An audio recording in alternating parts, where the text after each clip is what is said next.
Page 117 question number 8। Online वाले हजरात, अगला चैप्टर आपको नहीं मिलना सॉफ्ट फॉर्म में, तो प्लीज बुक बाय कर लें। Quartz auto limited is engaged in the business of manufacturing of trucks. ये लोग ट्रक्स बना के बेच रहे हैं,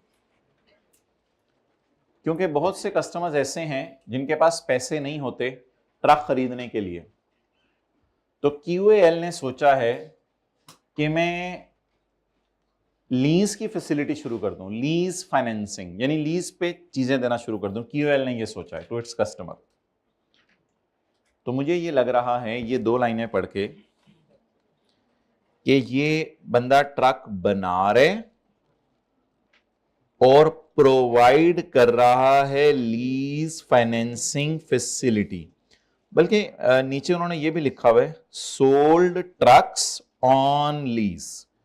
ये नीचे वाली लाइन इंपॉर्टेंट नहीं है, ये ऊपर वाली दो लाइनें भी बता रही थी कि ये सवाल किसका है, मैन्युफैक्चरर लेसर। लेकिन नीचे और ज्यादा कंफर्म हो गया सोल्ड ट्रक्स ऑन लीज। अब जहन में वो डायग्राम आ गई कि एक हमने आपको मैन्युफैक्चरिंग कंपनी दिखाई थी जहां बहुत सी गाड़ियां बन रही थी। तो आमतौर पे तो मेरे आप जैसे लोग गाड़ी कैश पे लेने जाते हैं, लेकिन अगर किसी के पास पैसे ना हो तो वो फिर लेसर से क्या कहता है, आप मुझे लीज पे दे दीजिए। तो quartz auto limited is engaged in the business of manufacturing of trucks, क्योंकि बहुत से कस्टमर्स ऐसे हैं जिनके पास पैसे नहीं होते गाड़ी खरीदने के लिए। तो QAL ने ये सोचा है कि मैं चीजों को किस पे देने लगा। अच्छा, सवाल आज का बड़ा आसान है, बिल्कुल रिलैक्स हो जाए। तो चीजों को लीज पे देने लग जाऊं। It expects to receive a rate of return of 15%। अब और कोई नहीं है तो यही रेट यूज करेंगे, इंप्लिसिट का लफ्ज लिखा होना चाहिए था वैसे। It expects to receive a rate of 15% per annum on the amount of lease finance. ये लीज फाइनेंस करना, इस तरह के अब लफ्ज इस्तेमाल नहीं होते, ये बहुत पहले लफ्ज इस्तेमाल होते थे। ऑन 1 जुलाई 2010 QAL ने 7 ट्रक बेच दिए to EMERALD goods transport company on lease. EGTC को 7 ट्रक लीज पे बेच दिए। अच्छा, इस सवाल की ना रिक्वायरमेंट में ये नहीं बताया हुआ कि लेसी का सवाल करना है या लेसर का सवाल करना है, तो ये मसला हल कर लें। बहर बहुत पुराना सवाल है 2011 का, उसके बाद अल्लाह का शुक्र है ऐसा सवाल नहीं आया था। सवाल में बस लिखा हुआ है जनरल एंट्रीज कर दें 2011 और 12 की, और एक नोट बना दें 2011 का। और इन दो लाइनों से कहीं नहीं पता चल रहा, ये कुछ और लिखा हुआ है ऊपर, इसको छोड़ें। इन दो लाइनों से कहीं पता नहीं चल रहा कि ये सवाल लेसी का या लेसर का। तो मुझे जरा पहले दो पैरास पढ़ के बताएं कि पहले दो पैरास उसने किस एंगल से लिखे हैं, जरा सोच के बताएं किस एंगल, लेसर के एंगल से लिखे हैं ना। लेकिन सवाल की थीम क्या है, सवाल की अब थीम समझनी पड़ेगी। क्वार्ट्ज मैन्युफैक्चरिंग कर रहे हैं ट्रक की, क्वार्ट्ज जो है कस्टमर्स को चीजें बेचता रहता है, लेकिन कस्टमर के पास पैसे ना हो तो क्वार्ट्ज लीज पे भी दे देता है। क्वार्ट्ज 15% रिटर्न चाह रहे हैं, क्वार्ट्ज ने लेसी को दे दिया, वो अब कहीं जाके लेसी का जिक्र आया। तो पहला पैरे की थीम बता रही है कि बातें किसकी बता रहे हैं हमें, यहां से ये पता चला सवाल लेसर का है। अगर EGTC का सवाल होता तो सवाल ऐसे शुरू होता, पहली लाइन होती EGTC is a goods transport company, it is in requirement of few trucks, it approached court, फिर इस तरह की लाइन होती। तो सवाल की थीम समझा करें ना। जैसे किसी बंदे की कहानी आपको सुनाई, असलम ये है, असलम सोता है, असलम बैठता है, असलम का एक दोस्त अकरम है, तो बात तो असलम की हो रही है, तो डेट्स वाई ये लेसर का सवाल है। लेकिन ये 2011 में अजीब सा सवाल आया था, इसके बाद ऐसा नहीं आया कभी। The lease period is 4 years। Lease period कितने साल है जी? तो अभी तक डिसाइड क्या हो गया, सवाल किसका है, मैन्युफैक्चरर लेसर का। मैन्युफैक्चरर लेसर का सवाल कैसे शुरू करते हैं, कॉस्ट, फेयर वैल्यू, GI और NI, यहां से सवाल शुरू करेंगे। लीज पीरियड एप्पल भी वाला सवाल एक किया है बस हमने आज तक, उसके अलावा तो होमवर्क ही किया था बस। Lease period is 4 years extendable up to useful life that is 5 years। दो बातें बता गया यहां पे, शेर खान वाले सवाल वाली बात सॉर्ट ऑफ बता गया कि आपके पास एक्सटेंशन की ऑप्शन है, और कहते हैं अंदर की बात बताऊं, यूजफुल लाइफ भी यही है। जब आप 5 साल तक लीज एक्सटेंड करा लोगे ना, दो बातें यहां बता गया। पहली बात यह बता के गया 4 साल की लीज है और 1 साल तक बढ़ाई जा सकती है, और अगर बढ़ा ली आपने तो यूजफुल लाइफ भी यही है। आप बजाय कि मैं बाकी सारी चीजें पढ़ूं और आपको कंफ्यूजन में डालूं कि 4 साल लीज है या 5 साल लीज है, वो बोंगे ने रिक्वायरमेंट में जाके बताया नीचे। कहते हैं एज्यूम कर लो QAL और EGTC ने आपस में मुआहदा कर लिए कि लीज को कितने साल चलाना है, बस बात ही खत्म हो गई। अब लीज 4 है या 5 है, जल्दी से डिसाइड करके मुझे बता दें। 5 साल है, खत्म होगी बात। अब फाइनेंस से ऑपरेटिंग के चक्कर में पड़ने की जरूरत नहीं, क्योंकि तीसरे सवाल का जवाब मैंने कहा था, मोबाइल यूज ना करें, तीसरे सवाल का जवाब मैंने कहा था फौरन से ही यस आ जाया करे तो बात खत्म। तीसरा सवाल लगाना इसलिए आसान होता है कि लीज टर्म भी सवाल में दी होती है, यूजफुल लाइफ भी सवाल में दी होती है। तो फाइनेंस लीज थी या ऑपरेटिंग लीज थी, ये चेक सिर्फ लेसर के सवालों में करना होता है, लेसी के सवालों में नहीं चेक करना होता। तो बता दें जी अब क्या करना है इसका, फाइनेंस लीज वाई। तो लीज टर्म क्या डिसाइड हो गई 5 और यूजफुल लाइफ भी 5। तो तीसरे सवाल का जवाब आ गया 100%।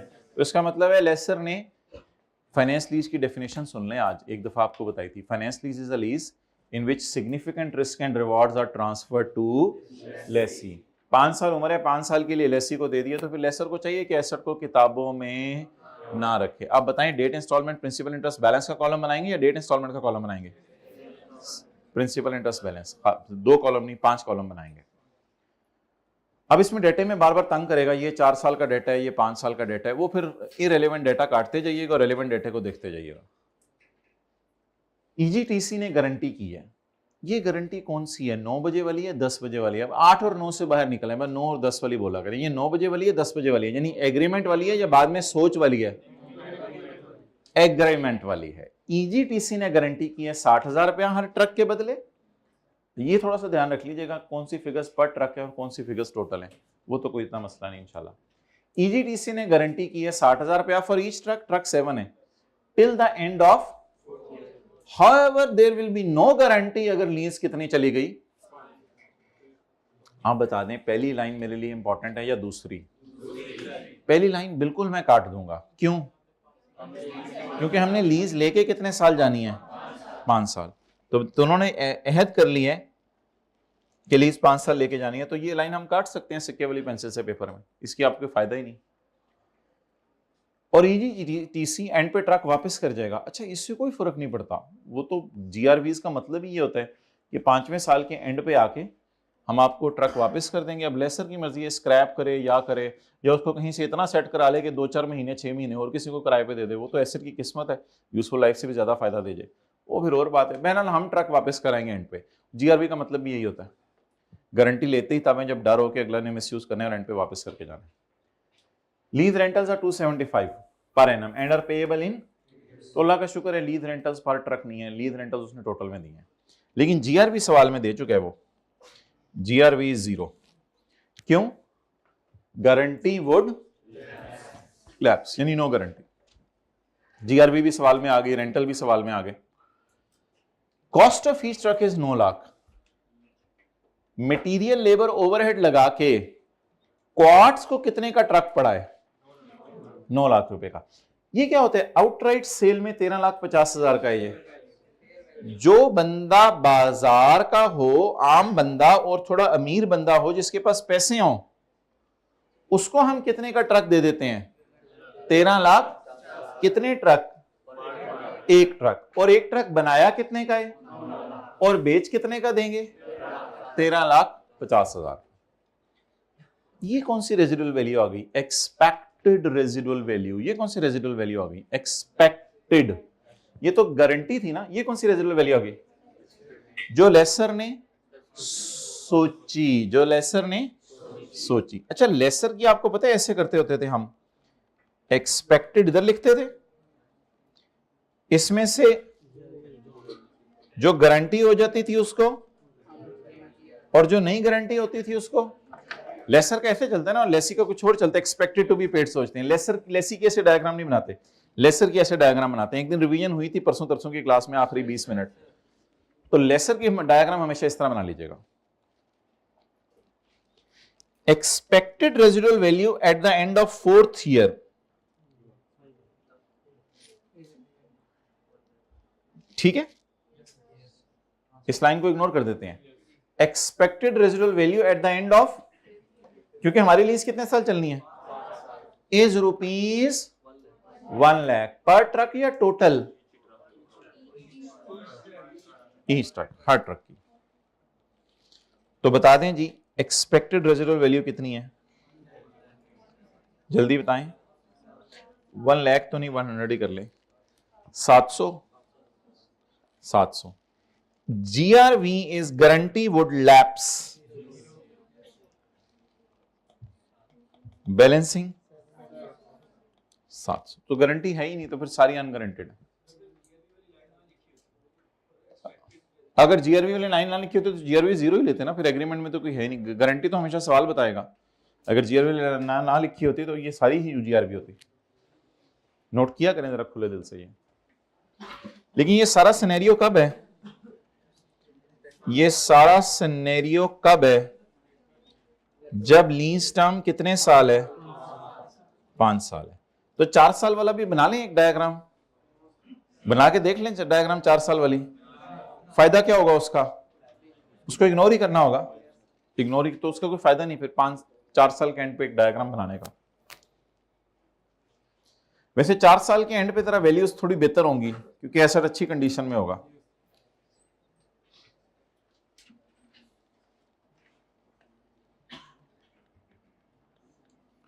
चलें, तंग करने के लिए कुछ बच्चे ना क्लास के बाद आके सवाल बार बार पूछते हैं इस सवाल में कि 4 साल का डेटा आपने क्यों नहीं लिया था। ले लें भाई, ले लें यार, ले लें। 4 साल के एंड पे क्या उम्मीद लगाई जा रही है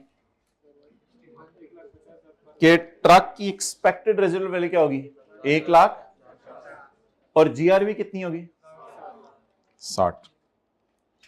एक्सपेक्टेड 1,50,000, 1050, और जीआरवी 420, यूजीआरवी 630। बहरहाल ये बात तो इरेलेवेंट है हमारे लिए।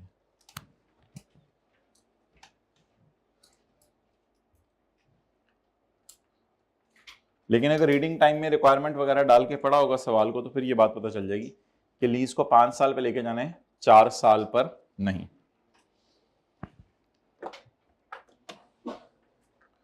अच्छा, आज ना थोड़ी सी जरा खूबसूरत राइटिंग में चीजें नोट करनी है और लाइंस का भी ख्याल रखना है जो मैं आपको लगवाऊंगा। डन? चलें।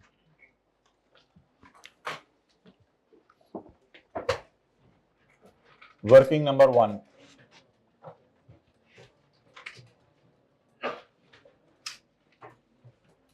कॉस्ट से शुरू करना है।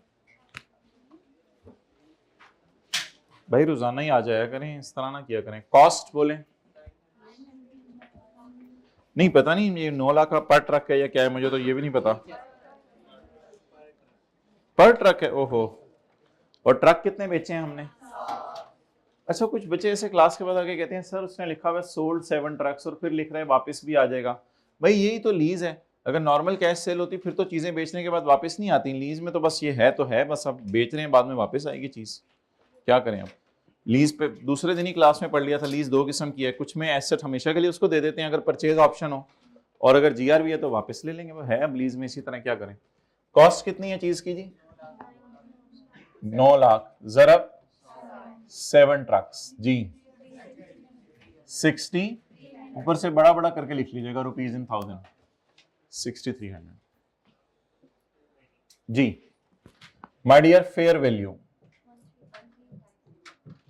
1350 जरब 7 ट्रक 9450।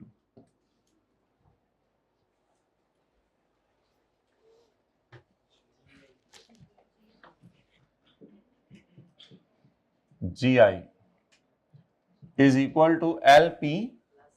आज आपने UGRV को बिल्कुल कोने पे साइड पे लगा के रखना है ताकि वो हमारे LP से इंटरफेयर ना करे। But UGRV is a part of GI, but it is not a part of LP. Okay. Now, what is down payment? 0. What is down payment? 0. What is rental? 2715. 15 2715 कितने कराए? 4 साल 5 साल। बस इसको कोई 0.2 लिखना जरूरी नहीं होता, बस आप रुपीज इन 1000 में करें, 2715 काफी है। 2715 इंटू 5 साल लीज टर्म जमा GRV, GRV would lapse plus UGRV plus UGRV is थोड़ा सा जरा कर लिया करें, हल्का फुल्का पेपर में भी चल जाता है यार ऐसे। जरा ब्रैकेट में बताएं कितने ट्रक हैं? 7 और एक की बस थोड़ा सा ब्रैकेट में डाल दें, बस बड़ा बड़ा सा करके इधर क्या लिख लें 700, बाकी 7 इंटू 100 कहीं स्टार डाल के कहीं समझा दें ताकि आपको बस 700 ही नजर आए। तो अब यूजीआरवी सवाल में देख के जरा बता दें, जीआरवी कितनी थी? 0 और यूजीआरवी 700।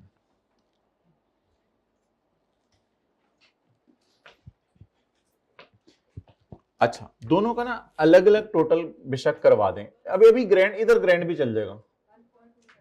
1427 ग्रैंड टोटल बताया ना, ग्रैंड 700 डाल के। ये जी आई है या एलपी का टोटल करवाया आपने? जी, गुड गुड, जी आई ठीक है। अब आपने थोड़ा सा मोहतात होने, अब हम क्या निकालने लगे हैं? एनआई। मुश्किल चीज कोई नहीं है, कोई मुश्किल हुई मैं खुद बताऊंगा। मोहतात का मतलब है बस थोड़ा अटेंटिव हो जाए। अब हमें चाहिए पीवी ऑफ एलपी प्लस, आप लोगों को अलग मार्कर करने इधर यूज क्लास में कर लें, पेपर में तो जाहिर बात नहीं करना, पीवी ऑफ यूजीआरवी। चलेंगे, एनआई का फॉर्मूला जरा आज बता दें हमेशा के लिए। NI is equal to PV of LP plus PV of 27 into 1 minus 1.15 raise to power minus 5 divided by 0.15 plus 700। अच्छा, ये तो लीज कितने साल बाद खत्म होनी है? बस raise to power minus 5, 1.10 raise to power 15% है। ओके भाई, प्लीज अब PV of LP, PV of UGRV हमेशा अलग निकालनी है, डायरेक्ट एनआई नहीं निकालनी मैन्युफैक्चरर डीलर लेसर के सवालों में। इसकी वजह भी एंट्रीज में मैं आपको बताऊंगा। अब पीवी ऑफ एलपी अलग बताएं,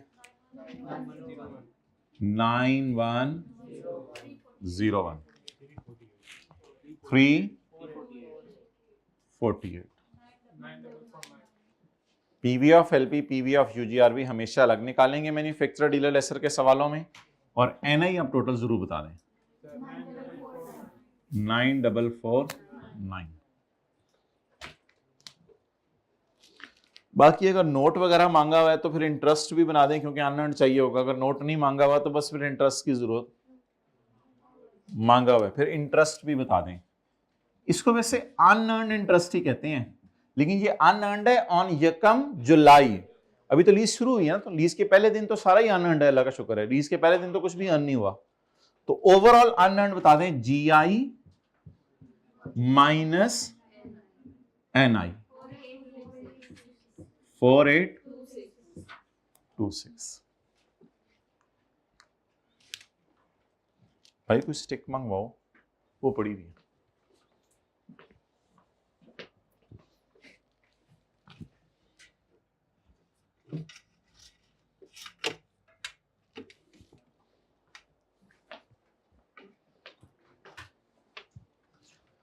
अच्छा, अब फिगर्स को देखना सीखें, निकालना तो आसान है, कई क्लासों से निकाल रहे हैं। What is cost?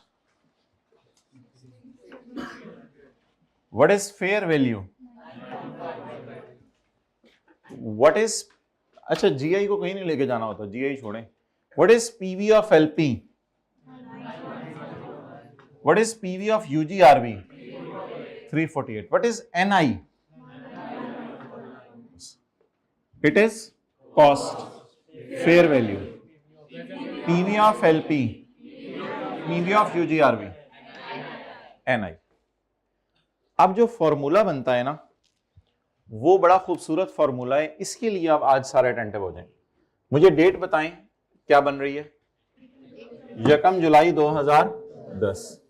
1 July 2000। Note नहीं करना, नोट करने का खुला टाइम दिया जाएगा। लीज रिसीवेबल किस पे बुक होगा? एनआई पे। Cost of sale, cost minus PV of UGRV. वजह वगैरह अभी बाद में देखते हैं। Cost minus PV of UGRV. Cost of sale इस पर रिकॉर्ड हुआ करेगी। सेल लोअर ऑफ और पीवी ऑफ एलपी। सेल इस पे रिकॉर्ड हुआ करेगी और इन्वेंट्री रिकॉर्ड हुआ करेगी कॉस्ट पे। अब स्क्रीन पे नोट करके इसको मैं डेरिवेशन से खाता हूं, आपको यहां तक आप नोट कर लें। लीज रिसीव, ये 4 एंट्रीज, 4 फिगर्स आया करेंगी। इसको कंपाउंड एंट्री कहते हैं। कंपाउंड एंट्री का मतलब होता है 2 से ज्यादा लाइनें आ रही हैं, 3 या 4। लीज रिसीवेबल किस पे बुक करने?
Okay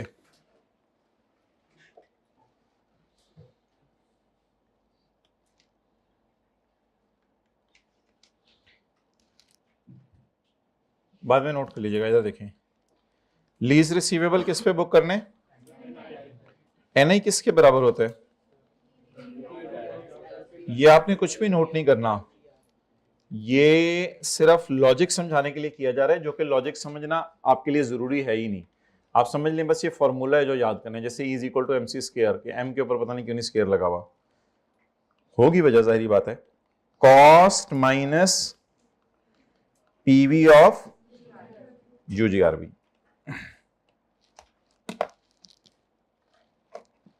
ji cost of sale हो गई। Sale, sale for the time being जो है ना, फेयर वैल्यू को जरा इग्नोर कर दें, फेयर वैल्यू को इग्नोर कर दें।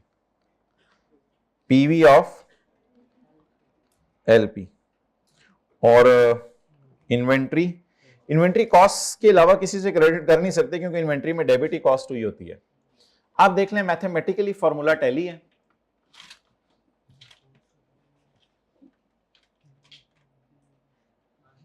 एक्सेलेंट, वेल डन, 2 लोगों को पता चल गया, बाकी भी सोच लें। मैथमेटिकली फॉर्मूला टैली कर रहे, देख लो ना, कॉस्ट क्रेडिट पे भी आ गया, कॉस्ट डेबिट पे भी आ गया, ये टैली कर गया।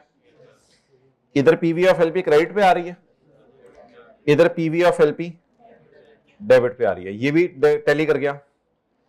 इधर पीवी ऑफ यूजीआरवी डेबिट पे प्लस साइन के साथ पड़ी हुई है और इधर ही माइनस साइन के साथ पड़ी हुई है। तो अल्हम्दुलिल्लाह formula is mathematically proven, mathematically ये फॉर्मूला टैली कर गया। अब लॉजिक की तरफ मूव करते हैं। असल में जो लीज रिसीवेबल है ना, वो ये नहीं देखता कि लेसी से क्या मिलना है। लीज रिसीवेबल ये देखता है कि लेसी से डाउन पेमेंट, रेंटल, जीआरबी कितने मिलनी है और एंड पे जब एसेट बाजार लेके जाएंगे उससे कितने मिलना है। तो इसलिए लीज रिसीवेबल एक तरह की फुल अमाउंट यहां डाली जाती है चाहे वो लेसी से मिलनी है, चाहे वो गारंटी नहीं भी हुई भी कोई मसला नहीं, ताकि लेसर अपना लीज रिसीवेबल पूरा शो करे। इसमें जो लेसी से गारंटीज हैं वो भी शो कर दे, और जो अनगारंटेड चीजें हैं, इसका मतलब ये नहीं कि अनगारंटेड मिलनी नहीं होती, वो बाजार लेके जाएगा, वो भी चीजें मिलेंगी इंशाल्लाह। तो वो इसलिए लीज रिसीवेबल हमेशा हम फुल प्राइस से बुक किया करेंगे, जिसका नाम रखा करेंगे एनआई। उसके बाद कॉस्ट ऑफ सेल में एक कॉन्सेप्ट है कि कॉस्ट ऑफ सेल में कॉस्ट जानी चाहिए सिर्फ, लेकिन ये स्टैंडर्ड कहता है कि भाई लीज थोड़ी सी डिफरेंट चीज है। लीज में ना ये चीज आपको वापस आ जानी है, तो जब ये चीज आपको वापस आ जानी है ना, तो आप फुल कॉस्ट ना डालो। असल में आपके पास से चीज जा रही है और सवाल में लिखा हुआ है 5वें साल के एंड पे वापस आ जाएगी, तो ये अजीब सी बात है कि फुल कॉस्ट को खर्चे में डाल देना। जो चीज वापस आनी है वो वापस आनी है 5 साल बाद, और 5 साल उसकी यूजीआरवी है 700 भी निकाली थी ना। असल में आप कितने वाली चीज दे रहे हो? आप चीज दे रहे हो 6300 वाली, 7 ट्रक 6300 के हैं। आप 6300 वाली चीज दे रहे हो और 700 आपको वापस आ जाना है आफ्टर 5 ईयर्स। 700 आपको वापस आ जाने आफ्टर 5 ईयर्स। अच्छा, ये तो आप लोगों ने ऑब्वियसली पढ़ा ही होगा ना कभी जिंदगी में, कॉस्ट माइनस रेजिडुअल वैल्यू। ये तो आपने जिंदगी में पढ़ा ही होगा। क्यों ऐसा क्यों करते थे आईएएस 16 में, या आईएएस 16 के शुरू के दिनों में पढ़ा दिया जाता है? क्योंकि जाहिर बात है एसेट पूरा का पूरा डेप्रिशिएट तो नहीं होता, एंड पे कुछ ना कुछ पड़ा ही होता है, एसेट के अंदर कुछ ना कुछ जान तो होती है। तो 100% उसी थीम पर ये स्टैंडर्ड बनाए कि कॉस्ट में से क्या माइनस कर दो? Residual value. लेकिन वो यूजीआरवी ही माइनस करनी है, सिर्फ इसके पीछे भी लंबी बहस है। तो असल में 6300 की चीज हम दे रहे हैं, 700 हमें इसके बदले आ जाने हैं 5 साल बाद, लेकिन 700 की जब पीवी निकाल लेंगे तो वो और फिगर आएगी। तो आज ही अल्लाह का शुक्र है कॉस्ट ऑफ सेल में कम अमाउंट लेके जाएं, क्योंकि अल्लाह का शुक्र है आपका पूरा एसेट नहीं डूब रहा, 6300 का नुकसान नहीं हो रहा। 6300 की चीज आप दे रहे हैं और कस्टमर 5 साल बाद लाके क्या कर देगा? वापस कर देगा। तो ये थीम है इसके पीछे, इससे ज्यादा जानना कोई जरूरी नहीं। तीसरी बात, सेल। आने वाले दिनों में हम देखेंगे क्यों सेल के पीछे लॉजिक है लोअर ऑफ फेयर वैल्यू और PV of LP. PV of LP में असल में जो डिस्काउंट रेट यूज होता है ना, वो लेसर की मर्जी का होता है, क्योंकि वो जो इम्प्लिसिट रेट है ना वो लेसर खुद निकालता है, और वो लेसर चेंज भी कर सकता है रेंटल बढ़ा के या कम करके। रेंटल लेसर के हाथ में होते हैं। तो कई दफा रेंटल इस रेट को मिसयूज करते थे, इसलिए स्टैंडर्ड ने कह दिया हुआ है फेयर वैल्यू से कंपेयर कर लिया करो। वो फिर थोड़ी सी आगे की बात है, फिर कभी करनी है। बस सेल रिकॉर्ड होती है फेयर वैल्यू पे और PV of LP, which ever is lower. और क्योंकि सेल को वो ओवरस्टेट नहीं करना चाह रहा, तो दोनों में से कम प्राइस पे बुक करवाना चाह रहे हैं। और इन्वेंट्री डेबिट किससे हुई थी, इसलिए क्रेडिट भी किससे होती है। तो छोड़ें, ये बहस नहीं जरूरी थी। मुझे वह एनआई बताएं, एनआई बताएं, एनआई एनआई। उसके बाद देखते हैं, अल्लाह करे एंट्री टैली कर दे। एनआई 9449। कॉस्ट बताएं, कॉस्ट। खूबसूरत सा करना है, डेबिट वाले इधर और क्रेडिट वाले थोड़ा सा इधर, और डेबिट वाली फिगर इधर, क्रेडिट वाली इधर करेंगे इंशाल्लाह। कॉस्ट बताएं। जितना खूबसूरत आपने वो बनाया होगा उतना आसानी से फिगर्स उठाएंगे। खूबसूरत का मतलब मैं ये कह रहा था कि यूजीआरवी को बिल्कुल साइड पे रखें ताकि बीच में मिक्स ना हो। Okay, what is PV of UGRV? UGRV नहीं उठानी, what is PV of UGRV? 3 4 जवाब 5952, what ever it may be. 6300 वाली चीज डूबी नहीं, कुछ ना कुछ देके जाएगी, इसलिए हमने आज खर्चे में ही 5952 डाला। अकलमंद बने हम। अगली बात, व्हाट इज फेयर वैल्यू? ये जरूर ढूंढे आप। What is fair value? 94। What is PV of LP? इन दोनों में से अब लोअर उठाना पड़ेगा। 9450 और 91। क्या लोअर लग रहा है? इसको यहां लेके जाएंगे, यहां 9101। इन्वेंट्री कॉस्ट पे पड़ी होगी, वो अल्लाह का शुक्र है फॉर्मूला मैथमेटिकली प्रूवन है, वो देखें बराबर ही आ रहा होगा। एंट्री टैली कर रही होगी जी। लीज रिसीवेबल किस पे बुक होने, एनआई पे, और cost, cost of sale, sorry cost of sale, cost minus PV of, और सेल। वैसे कभी एक तो क्लास में ना फेयर वैल्यू भी लोअर आएगी, फिर जरा मजा आएगा, फिर डिस्कशन कुछ करेंगे।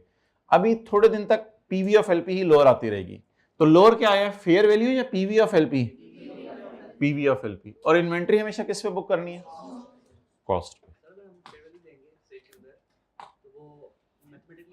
वो नहीं, उसमें फिर कुछ और वो एडजस्टमेंट देगा ना, यही तो मैं कह रहा हूं, फिर उस सवाल में अलग मजा आएगा, वो और कुछ देगा जिससे वो बैलेंस हो जाएगा। ओके जी, अगली एंट्रीज को करने की जरूरत नहीं है मुझे।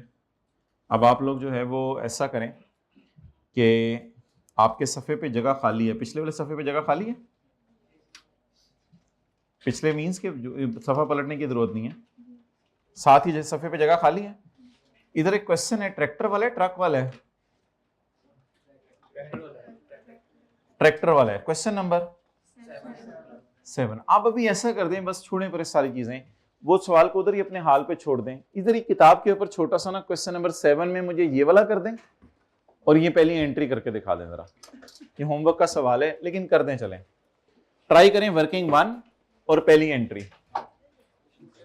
Question 7, question 7, past paper question 7। Camera इधर ही रखो। क्वेश्चन 7 की एंट्री टैली करते रहें और हाथ खड़े करते रहें।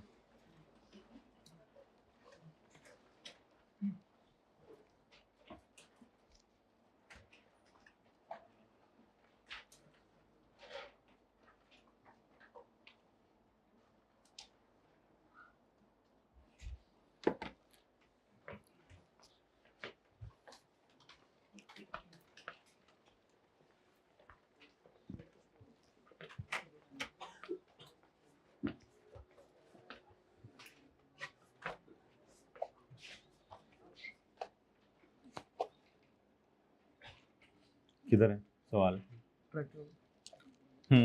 रुपीज इन 1000 में ही सारे कर लीजिएगा ताकि फिर मेरा और आपका मिसमैच ना हो।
जी भाई ये तो जबरदस्त हो गया, बहुत से लोगों ने कर लिया।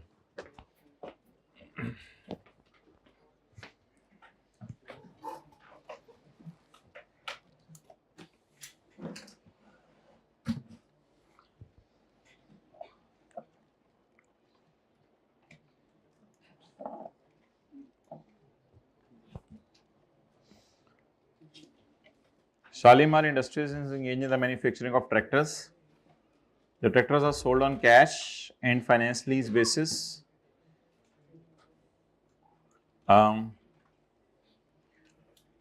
ट्रैक्टर हम बेच रहे हैं, बनाते हैं, वैसे पहले हमने लिखा ट्रैक्टर बनाते हैं। बस अब देखें इधर, अगर कोई बंदा पैसे लेके आ जाए तो ट्रैक्टर कितने का दे देंगे उसको? 2000 का, एक ट्रैक्टर 2000 का। लेकिन हम कितने का बना रहे हैं उसे? 1600 का।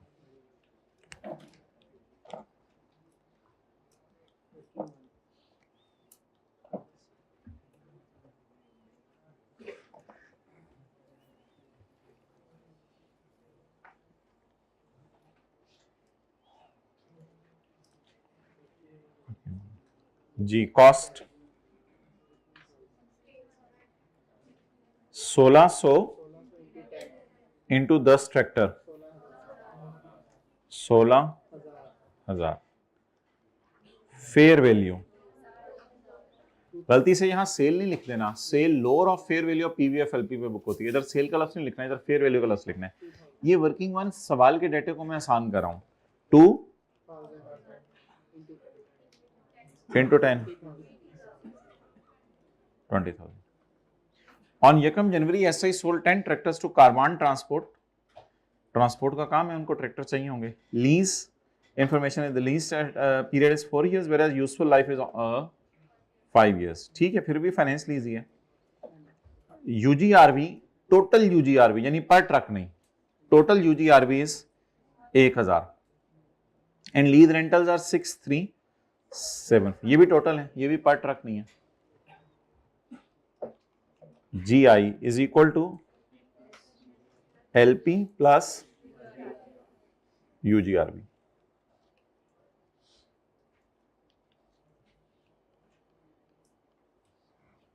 जी LP में क्या आता है? डाउन पेमेंट, रेंटल और GRB। जी रेंटल 6375 इंटू 4 और UGRB में ग्रैंड टोटल 26 NI। नहीं, पहले पूरा लिखे ना, PV ऑफ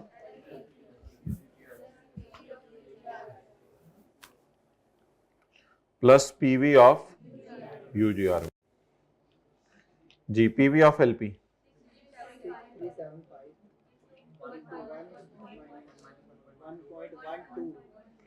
1.12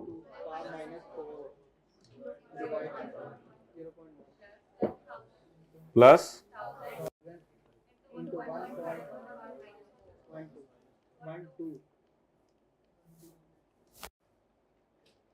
साड़ी रबड़ नहीं सही काम करी थी, -4 19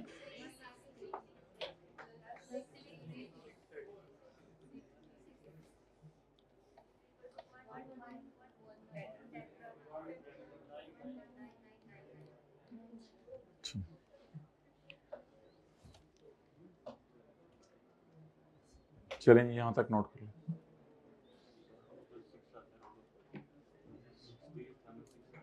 6376 यहां पे 637 आ रहा है।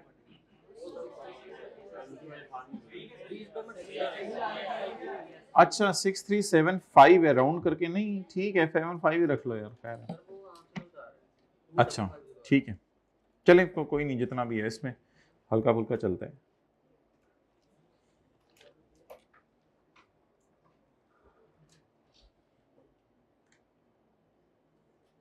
Now I will not write down the statements. LR को किस पे रिकॉर्ड करना है? NI पे।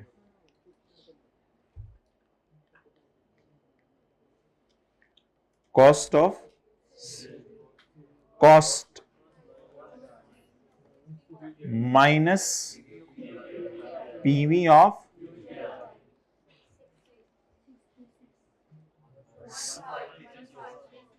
15364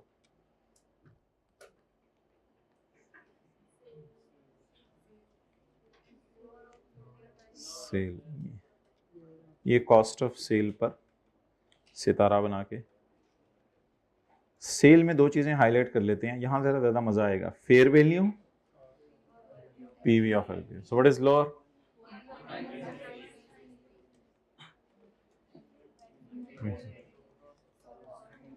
इन्वेंट्री और एलआर में तो फिगर उठानी होती है बस। इन्वेंट्री और एलआर में इन्वेंट्री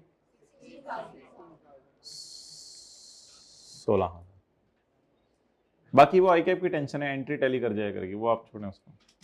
सब लोगों ने इसको इंश्योर किया करना जी। कितने लोगों ने इसी तरह किया था? ओके। जो स्कूल है, स्कूल के यूनिक इसकी पता नहीं जो भी है उसमें नहीं, बिल्कुल भी नहीं। हाइब्रिड में चौथी रो में बातों का मौका मिल गया, जल्दी जल्दी पढ़ाना शुरू करते हैं। बिल्कुल मौका चाहिए होता है भाई। Please please please, cost minus PV of UGRV है, इसलिए तो हमने इसको लाल रखा हुआ है। अगर कोई जीआरवी होती तो वो इधर इधर रहती। पीवी ऑफ यूजीआरवी सिर्फ ये जानी है, वो जो बाहर से मिलनी है, जो लेसी से मिलनी है उसकी टेंशन नहीं है, जो बाहर से मिलनी है बस। Okay, so it is not PV of GRV, it is only PV of UGRV। अब अगली एंट्रीज करने के लिए हमें मोटिवेशन शेड्यूल बनाना पड़ेगा। वापस आ गए हम सवाल की तरफ। वापस कैमरा उधर रखो, किसी ने वो नोट करना था तो।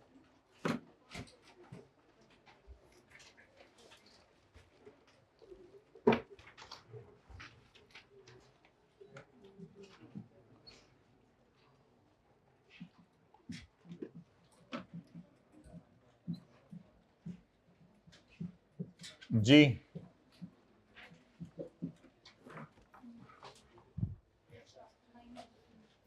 NI 9449, यकम 7/2000। कितने साल की लीज है? 30 जून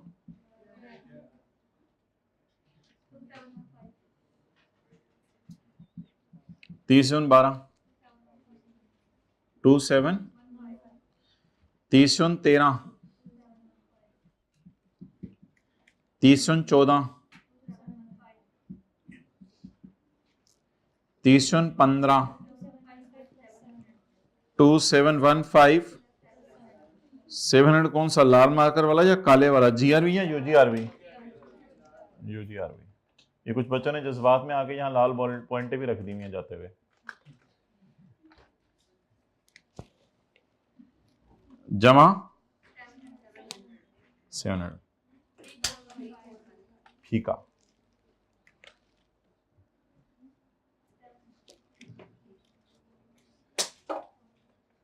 ये से फेंकना नहीं होता, रखना होता है प्यार से। ये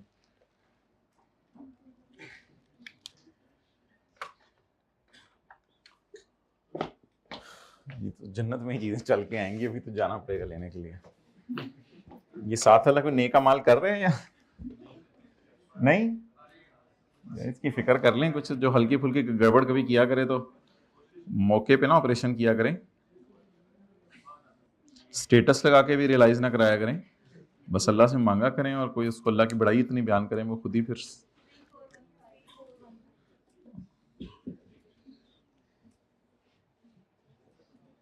जी 14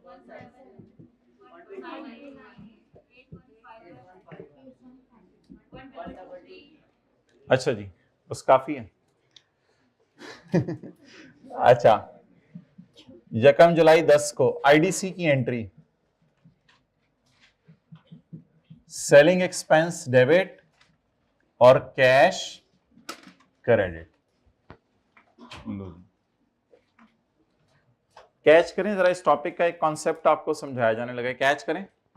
ऐसे ऐसे याद रखें। आईडीसी इस टॉपिक में अगर फाइनेंस लीज का सवाल है, मैंने लिखने की जरूरत नहीं, मैन्युफैक्चरर डीलर लेसर का फाइनेंस लीज का सवाल है, कल बूटी में जाके दिखा दूंगा, तो आईडीसी को एक्सपेंसेस में डालते हैं। इसकी और भी बहुत सी वजह हैं, लेकिन मेन वजह यह है कि असल में इसका मेन काम लीजिंग नहीं है। इस बंदे का मेन काम जो है वो ट्रक मैन्युफैक्चर, ट्रैक्टर मैन्युफैक्चर करके बेचना है।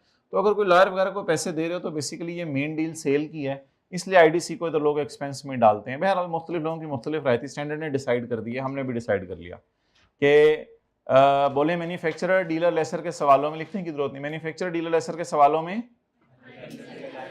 फाइनेंस लीज में आईडीसी को कहां डालेंगे? एक्सपेंसेस में। तो एक दिन आईडीसी की समरी भी कर लेंगे इंशाल्लाह भी, ताकि वो सारी आईडीसीज एक ही दफा कवर हो जाए। ओके, आगे बताएं जी। ये तो सवाल में डेटा अवेलेबल नहीं था, अगर होता तो ये होता, वरना खोता। 30/11 कैश डेबिट, मैं देख लेता हूं, मैं लीज रिसीवेबल,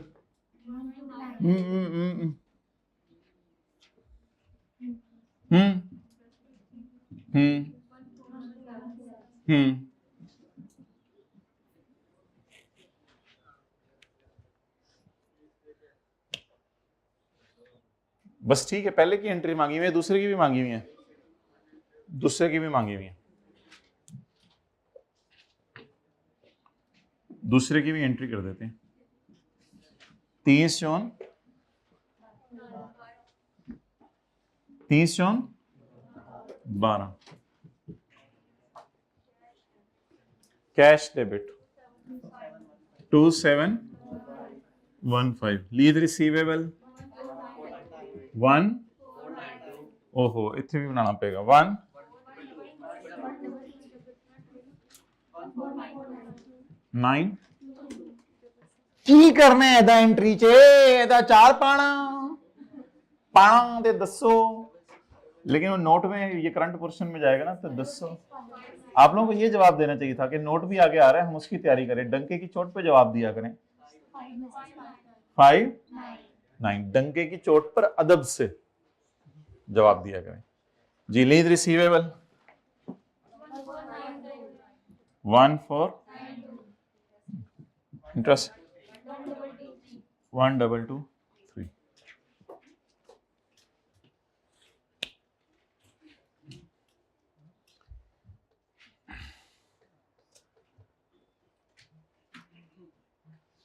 ये ना नाखून तो देखो ना, नाखून नेल कटर मंगवा देते हैं आपको।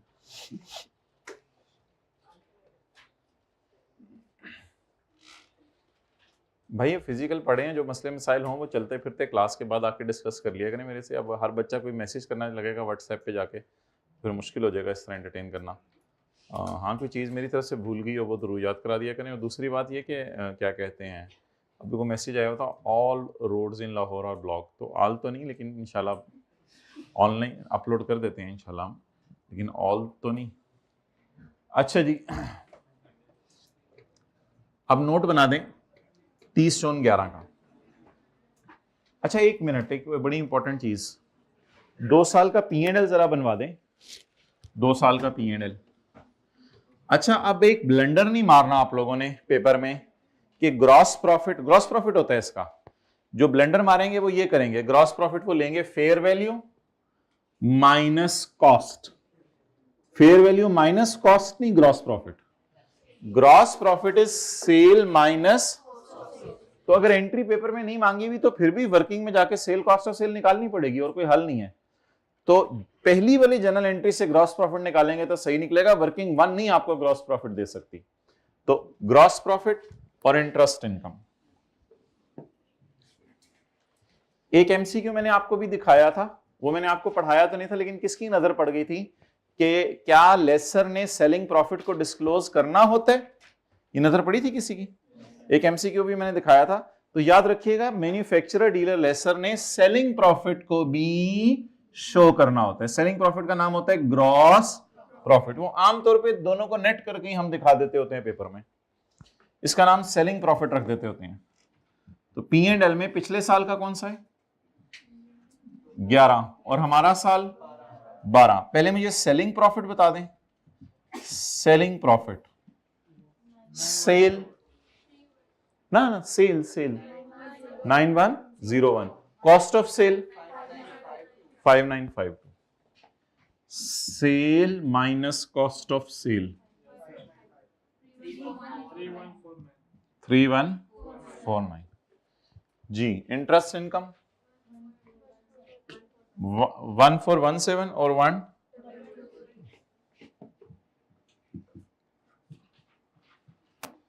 ये क्यों नहीं आ रहा? अब सेलिंग प्रॉफिट क्यों नहीं आया करेगा?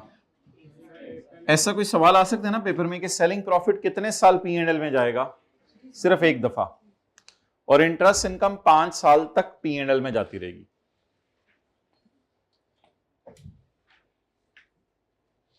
चलें जी, टाइम जाया करें, नोट बनाएं। नोट बनाएं वरना अजीब अजीब लोग बातें कर रहे होते हैं। मैं तुम्हारा पराठा बना रहा हूं, तुम्हारे लिए पराठा बना रहा हूं। मैं तुम्हारा अंडा बना रहा हूं, तुम्हारे लिए अंडा बना रहा हूं। ठीक है, मोबाइल ले रहा हूं। चलें जी, जल्दी करें जल्दी करें।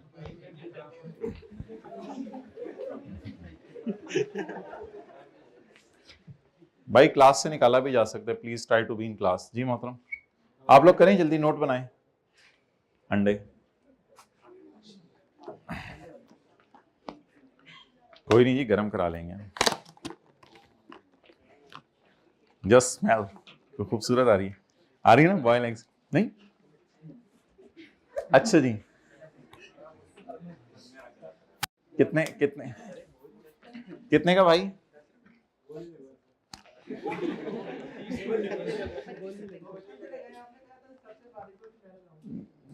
नहीं तो ट्राई टू बी रेशनल, बात को खत्म करो। कितने का बेचना है? कितने का बेचना है? जल्दी बता दो, बस एक फिगर बताओ, वरना मैं आपको वापस कर दूं। आप लोग नोट बनाएं, नोट जल्दी बताओ ना, जल्दी बताओ। कॉस्ट कितनी आई है, फेयर वैल्यू कितनी रखनी है? हाँ नहीं, ये डिसाइड नहीं करते, टाइम जाएगा। चलें जी, नोट करें आप लोग, इनको वापस कर दें। सोच के नहीं आए हुए। चलें जी,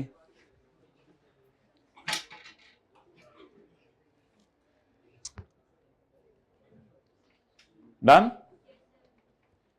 अच्छा जी, अब आप लोग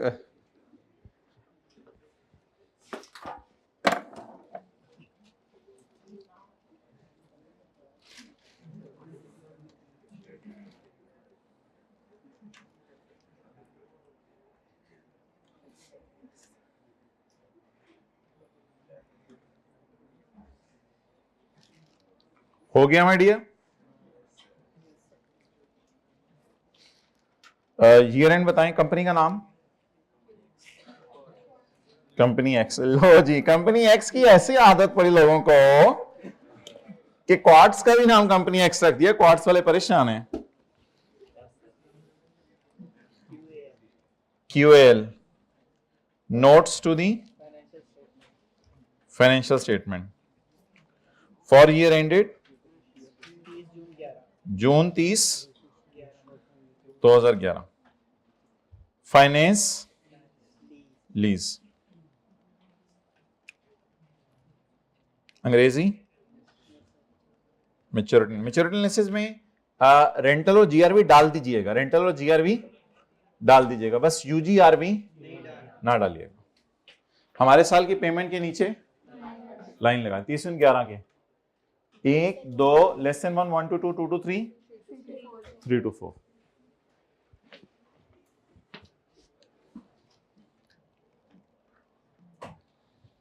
less than 1 less than 1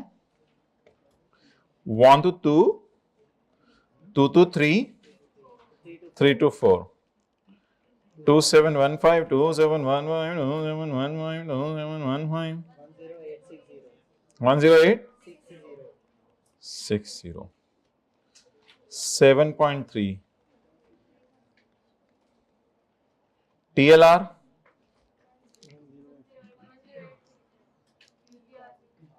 UGRV,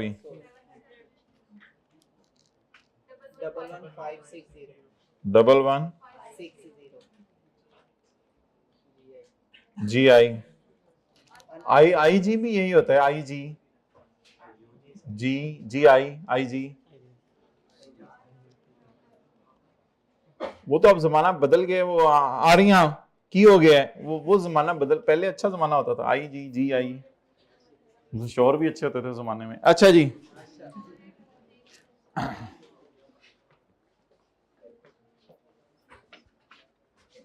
total interest कितने हैं?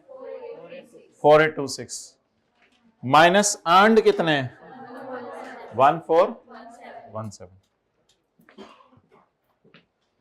टोटल 8151। तू थले आ, मैं नहीं थले आना, क्यों? आजा, आ गया। प्यार से बुलाया करें तो लोग जान देने को तैयार होते हैं। नॉन करंट और करंट। नॉन बनाने के लिए हमारे साल की पेमेंट के नीचे लाइन लगा दें या बाल सेट करें, क्या करें? हमारे साल की पेमेंट के नीचे ये करंट में चला जाएगा, इसको नहीं, कि करंट में कभी कभी इंटरेस्ट भी होता है। Non current 6659 6659 6659 999 6659 1492।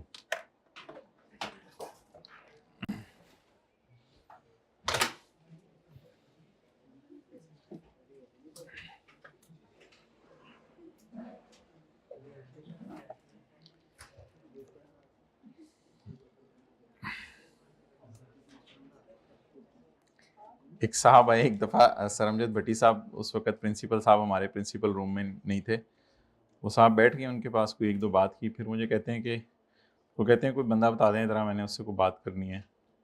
तो प्रिंसिपल साहब ने कहा बताएं क्या बात है? उन्होंने कहा नहीं, आप तो इधर नमाज़ पढ़ाते होंगे, कोई बंदा मुझे बता दें, मैं कुछ बात करना चाह रहा। अच्छा चलें, अब आप हजरात, अच्छी बात है, ये प्रिंसिपल साहब की तरफ से पैगाम आया है। अच्छा ये लो, MCQ निकालें। अच्छा पहले मुझे ये बता दें भाई, 100 रुपए का एक अंडा हम खरीदना चाहते हैं, आप दें? आप नहीं, जल्दी दे दें, जल्दी दे दें इनको। समीर 100 रुपये इनको मंगवा दें, 100 रुपये मंगवा दें। चलिए, अच्छा भाई आप मुझे ये बता, नहीं वो जरा थोड़ा सा टूटा हुआ था।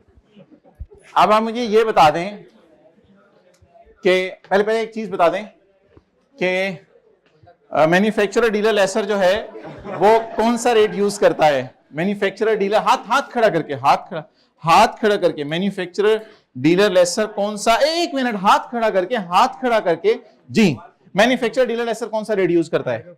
हायर ऑफ इम्प्लिसिट और मार्केट रेट। ये अंडा आपका हुआ, higher of implicit and market rate. चलें दे दें 100 रुपया भाई को। नहीं उस हारे डब्बे में डालें, जिस डब्बे में अंडे थे, उस संडे की जगह 100 रुपया रख दें। अम्मी अंडे ने 100 रुपया दिया। अच्छा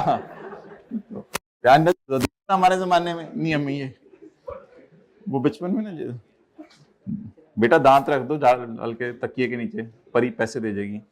इतना आपके इलाके में, हमारे इलाके में ऐसी बातें में शुरू हुई, दांत ही नहीं है। साथ वाले के देखें दूध वाले दांत हैं अभी तक। वो उंगली डाल के चेक कर रहे हैं। सॉरी, अजीब सी बातें ना किया करें, सीए करें। MCQ नंबर, चुप, MCQ number 17। MCQ, try to be professional. कुछ लोग ऐसे नफीस तबीयत के बैठे होते हैं, फिर उनको बुरा लगता है। तो MCQ 17, हर किस्म की बातें नहीं करते हर जगह।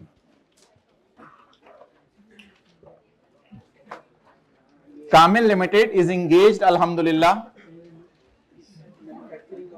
Page number 172, Kamil limited is engaged,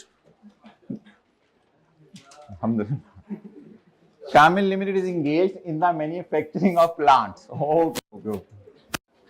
Okay. The following data relates to an asset leased out by the company on January 2011.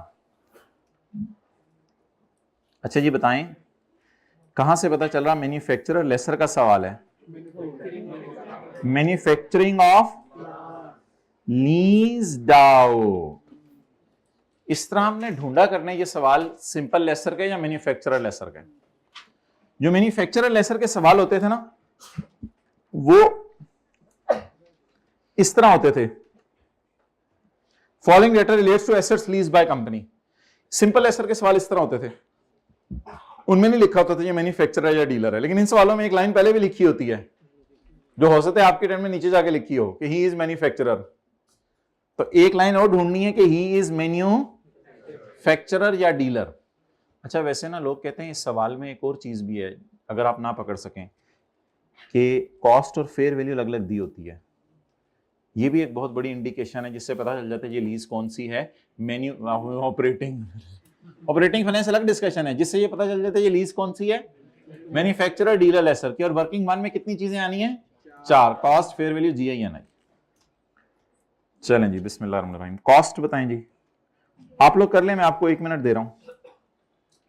IDC को बार जनरल एंट्रीज में ले जाना। चलें जी, करें जल्दी। बस पहली एंट्री की रिवीजन करानी है आज मैं, और क्या कराने आया हूं? पहली एंट्री की रिवीजन करानी है। रेट मैंने आपको बता दिया कौन सा यूज करना है। एक जबरदस्त किस्म का अंडा मौजूद था,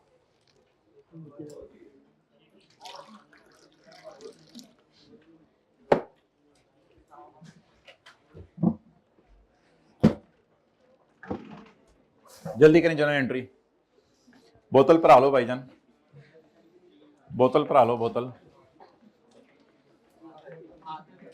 हाथ में, बोतल परानी किसी ने।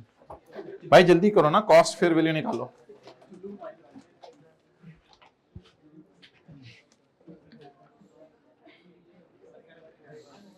किसी ने एंट्री कर ली है तो बता दें, किसी ने एंट्री कर ली है तो बता दें। अस्सलाम वालेकुम।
चले भाई जल्दी करें, पांडे कली करा लो।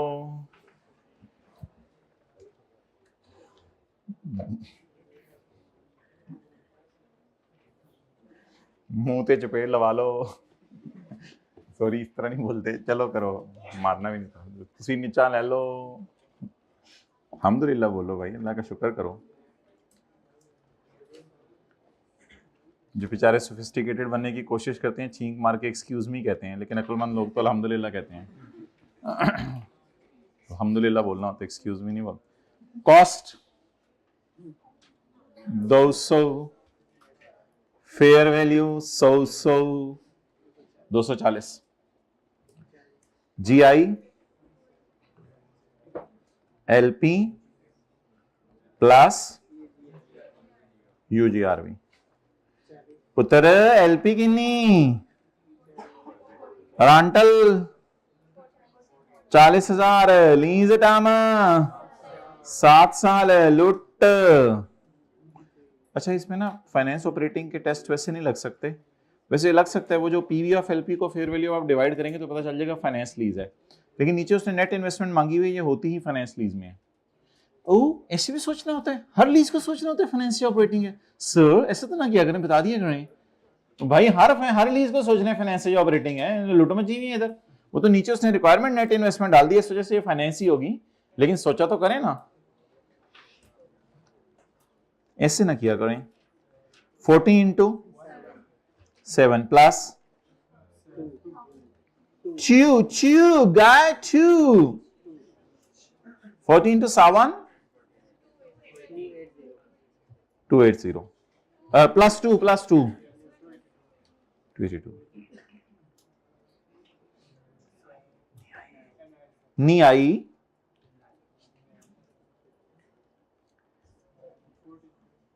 Power of LP and power of UGR.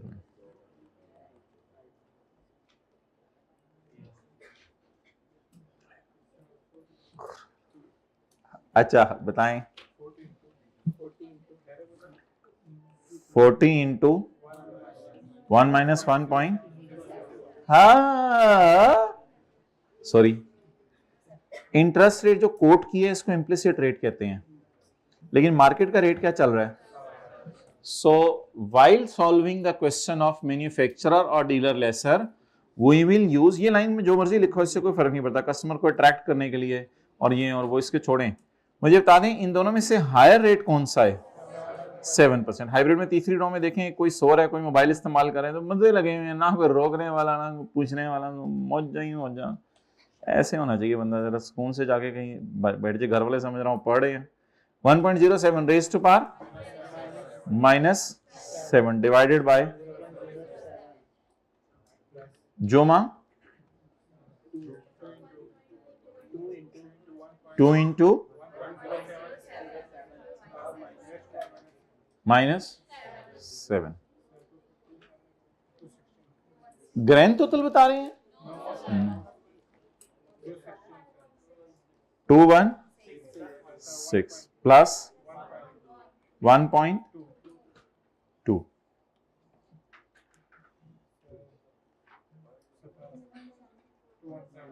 217 point. अगर किसी ने 216 को पॉइंट्स में ले गया तो वो भी कोई मसला नहीं। 216 पॉइंट कितना आ रहा था वो, 216.8 नहीं 215.8 आ रहा होगा फिर, तो हाँ ठीक है 2.51 5.57 का मतलब 21, ठीक है पॉइंट्स में लेके जा सकते हैं उसको भी। अच्छा अब ना आईडीसी को मैंने क्यों इग्नोर किया है, क्योंकि आईडीसी को इस टॉपिक में कहां डालने हैं, एक्सपेंस में।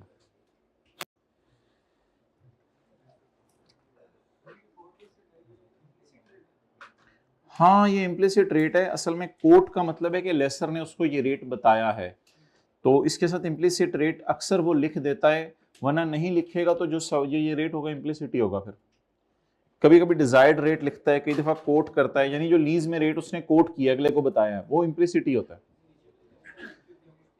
नीचे वाली लाइन लिखी हुई है कि उसने कस्टमर को अट्रैक्ट करने के लिए लो रेट लगाया है, तो असल में उसने लो रेट नहीं लगाया, बेसिकली उसने रेंटल भी फिर कम लिए हैं। आप रेंटल कम लेंगे तो रेट खुद ही लो हो जाएगा। उसने कस्टमर को अट्रैक्ट, अच्छा कस्टमर को आप अट्रैक्ट करने के लिए रेट लो नहीं कर सकते, मतलब ये कि आपको बाय डिफॉल्ट रेंटल ही लो करने पड़ते हैं। ये देख लो, कस्टमर को अट्रैक्ट करने के लिए रेट लो करने का मतलब रेंटल लो करना है। जैसे आपने 10,000 की चीज ली और आपने 10,000 की चीज ली और आप लेसी से 12,000 ले रहे हैं बदले में, यानी 2,000 ज्यादा ले रहे हैं, तो अब आपने is equal to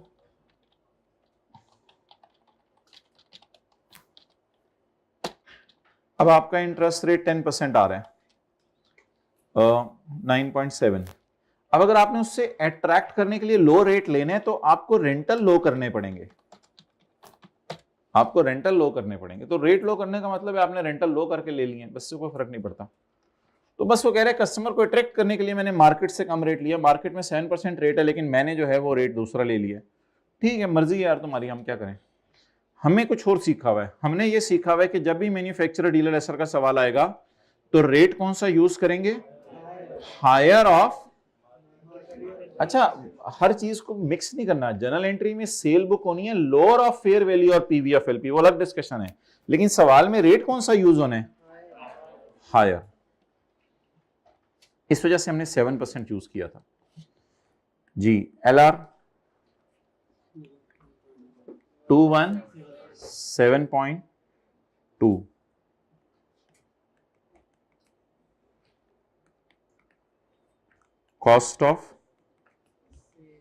cost minus PV of UGRV.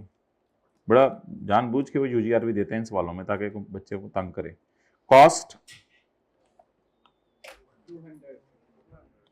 200, PV of UGRV 19.8, sale bracket में छोड़े पर बस हाईलाइट कर दें, लो हाईलाइट नहीं चल रहा। फेयर वैल्यू और PV of LP, what is lower, थोड़ा सा उधर करके लिखें क्रेडिट साइड पे।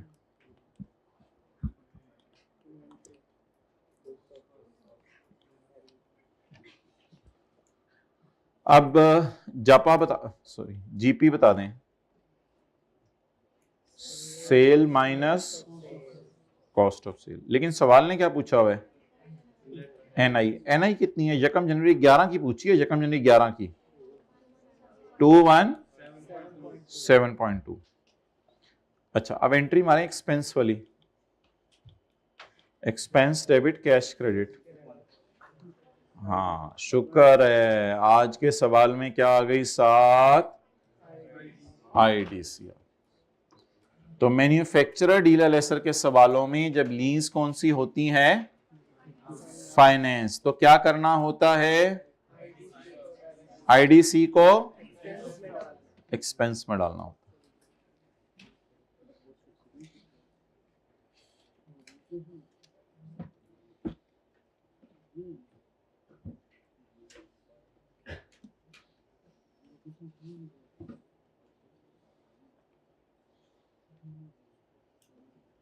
अब अमोर्टाइजेशन शेड्यूल कहां से शुरू करेंगे, एनआई से 217.2। चलें जी, बस अब काफी, आज बूटियां निकाल लें।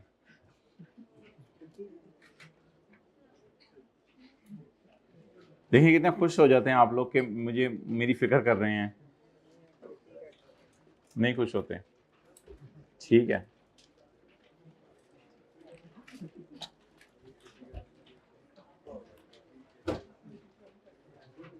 कोई पढ़ाकू आपका दोस्त है, कोई पढ़ाकू है आपका दोस्त पढ़ाकू? Last seen 8 hours before, last seen 9 hours before, last seen 12 June. ज्यादा ज्यादा हो गई।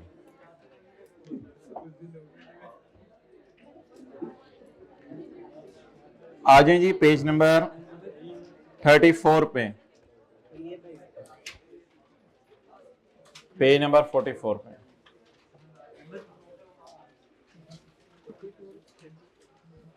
Thirty four.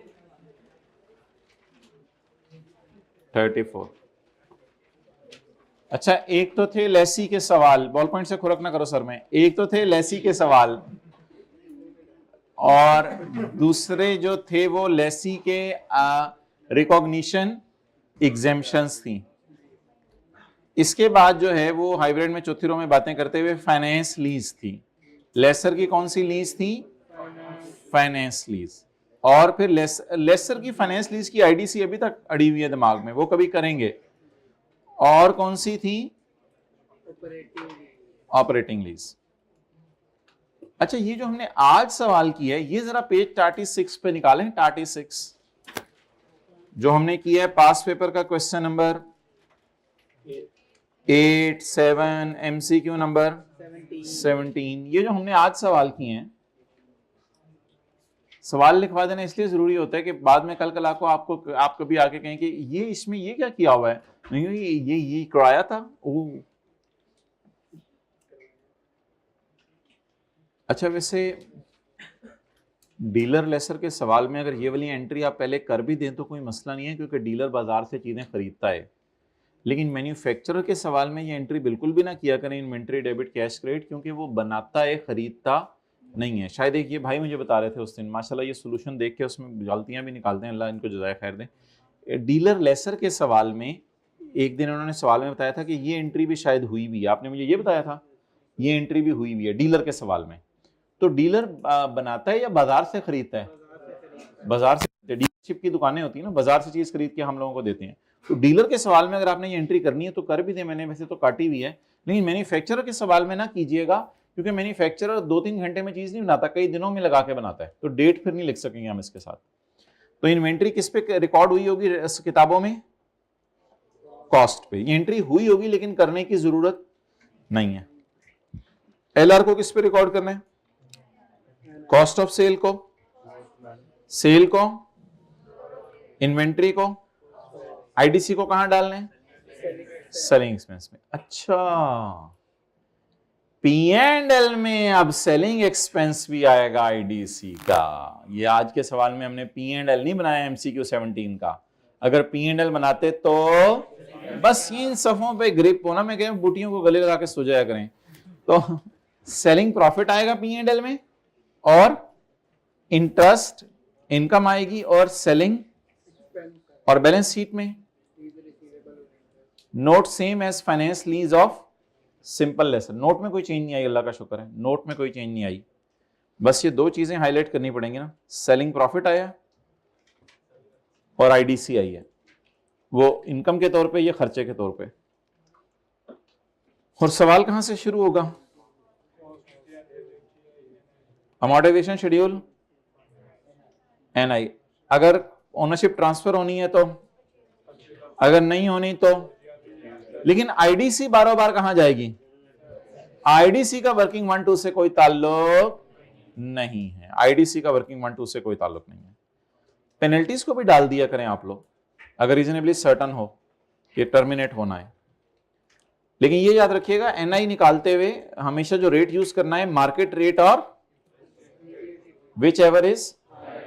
ये तो बड़ा जबरदस्त कॉन्सेप्ट है, ये कभी जिंदगी के किसी मोड़ पे आपको पढ़ाएंगे, खुदा के लिए कहीं ये ना पढ़ लीजिएगा पागल, ये ना पढ़ लीजिएगा घर जाके, ये कभी पढ़ाया जाएगा आपको। कितने एक सवाल होमवर्क में पसंद करेंगे?